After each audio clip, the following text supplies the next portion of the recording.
eh, Komisi 2 yaitu Pak Khairuman itu sejumlah 500, dan untuk Ganjar itu yang dikonfirm oleh Pak Khairuman adalah 500, dan untuk Ganjar itu yang dikonfirm oleh Pak Khairuman adalah 500, dan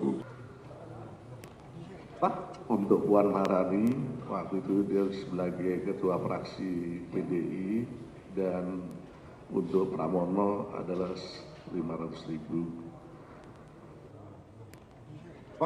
Untuk Puan Maharani waktu itu dia sebagai ketua fraksi PDI, dan untuk Pramono adalah 500.000. Mendagri menambahkan, atas arahan Presiden Prabowo Subianto, agenda pelantikan kepala daerah yang bersengketa maupun yang tak bersengketa sebaiknya bisa digelar secara serentak usai rampungnya putusan dismisal MK. Sementara untuk penentuan tanggal pelantikan kepala daerah terpilih akan segera dibahas bersama antara pemerintah pusat dengan Komisi 2 DPR RI awal pekan mendatang dengan mempertimbangkan penetapan KPU dan DPRD setempat.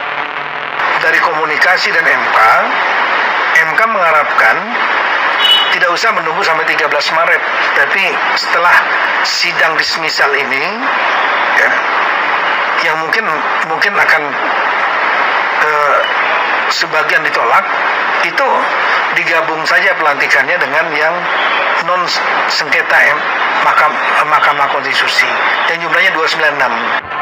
Wakil Ketua DPR RI Sufmi Dasko Ahmad menyatakan, mundurnya jadwal pelantikan kepala daerah terpilih hasil Pilkada Serentak 2024 dikarenakan Mahkamah Konstitusi akan memutuskan hasil sengketa Pilkada 2024 dengan lebih cepat.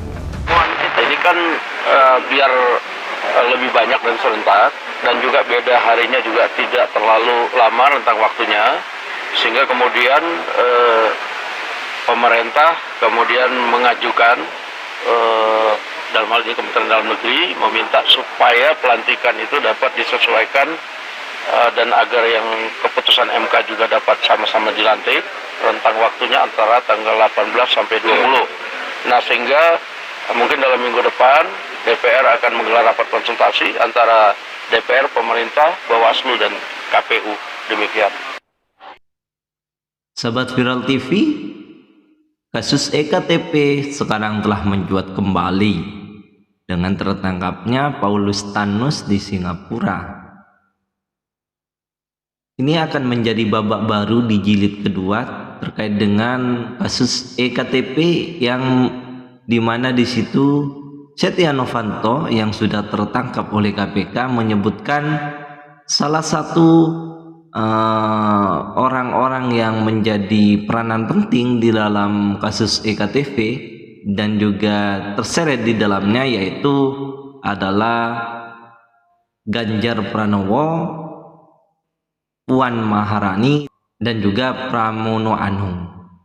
Yang menarik di sini adalah kasus yang menimpa dan menyeret nama Pramono Anung di dalam kasus EKTP jilid 2 ini, yang sekarang telah menjadi pemenang di Pilkada Gubernur DKI Jakarta. Sahabat-sahabat Viral TV, gimana nasib PDIP setelah Pramono Anung ini terseret kasus EKTP? Bagaimana nasib dengan kader PDIP tersebut, dan apa yang akan dilakukan Ibu Megawati Soekarno Putri? Ini PDIP sekarang sangatlah terpuruk karena para kader-kader terbaiknya seperti Hasto Kristianto dan juga Pramono Anung sekaligus Puan dan Ganjar yang menjadi tameng di balik berdirinya dan tegaknya PDIP, maka hari ini menjadi merosot karena mereka semua para kader-kader terbaiknya telah terseret kasus korupsi, baik itu kasus EKTP ataupun suap dan lain sebagainya. Oleh sebab itu, maka bagaimana nasib Pramono Anung yang sekarang akan dilantik oleh Presiden Prabowo nantinya bersama dengan kepala daerah yang lainnya, dan bagaimana nasib PDIP selanjutnya? Jangan lama-lama, simak videonya Kalau Anda masih ingin mendapatkan informasi terkait dengan keberlanjutan Pramono Anung, ini kata KPU Muhammad Afifuddin. Selamat menyaksikan. Bismillahirrahmanirrahim. Let's go. Baik, teman-teman sekalian, terkait dengan kasus yang terakhir, pada dasarnya merujuk pada pasal 163 ayat 6, 7, dan 8 Undang-Undang Pilkada. Secara normatif kami ingin menyampaikan dalam hal calon gubernur atau wakil nantinya terpilih ditetapkan menjadi yang terpilih tersangka pada saat pelantikan, yang bersangkutan tetap dilantik menjadi gubernur dan wakil gubernur. Dalam hal calon gubernur dan wakil gubernur terpilih ditetapkan menjadi terdakwa pada saat pelantikan, yang bersangkutan tetap dilantik. Nah, dalam hal calon gubernur dan wakil gubernur terpilih ditetapkan menjadi terpidana berdasarkan putusan pengadilan yang telah berkekuatan hukum tetap, pada saat pelantikan yang bersangkutan tetap dilantik atau wakil gubernur, dan saat ini juga diberhentikan sebagai gubernur dan wakil gubernur di ayat 8-nya kalau sudah terpidana. Namun yang ingin kami highlight, status hukum tersebut menjadi domain dari penegak hukum, ya, bukan di KPU. Adapun dalam pelaksanaannya di pungut hitung, KPU mengatur di PKPU 17 tahun 2024 yang berkaitan dengan tungsura. Pasal 16 ayat 1 dan 2 contoh pasal 36 ayat 3 mengatur bahwa apabila salah satu pasangan calon dalam jangka waktu 29 hari, ini kan sudah sangat mepet, sebelum pemungutan suara ditetapkan sebagai terpidana, maka KPU Kabupaten Kota memberitahu kondisi calon tersebut kepada KPPS melalui PPK dan PPS untuk diumumkan pada pengumuman di TPS dan secara lisan disampaikan kepada pemilih. Itu kalau terpidana. Apabila KPPS menemukan pemilih mencoblos salah satu pasangan calon sebagaimana dimaksud pada surat suara, dinyatakan sah untuk calon pasangan calon yang bersangkutan. Ketentuan pasal 16 tadi, ketika status hukum calon kepala daerah sudah terpidana. Kalau belum, maka pasal ini tidak bisa dipakai. Demikian, ya.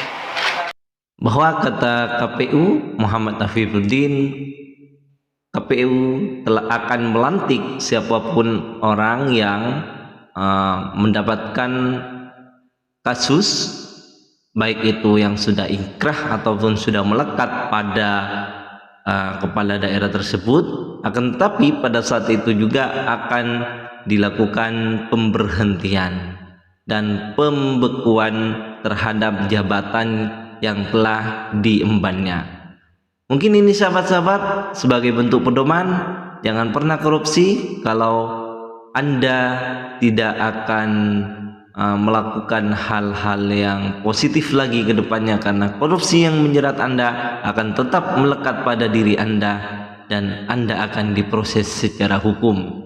Karena hukum tidak akan memilih siapapun dan berpihak pada siapapun. Mungkin ini sahabat-sahabat, ihdinas siratal mustaqim, wallahul muwaffiq ila aqwamit thoriq. Assalamualaikum warahmatullahi wabarakatuh.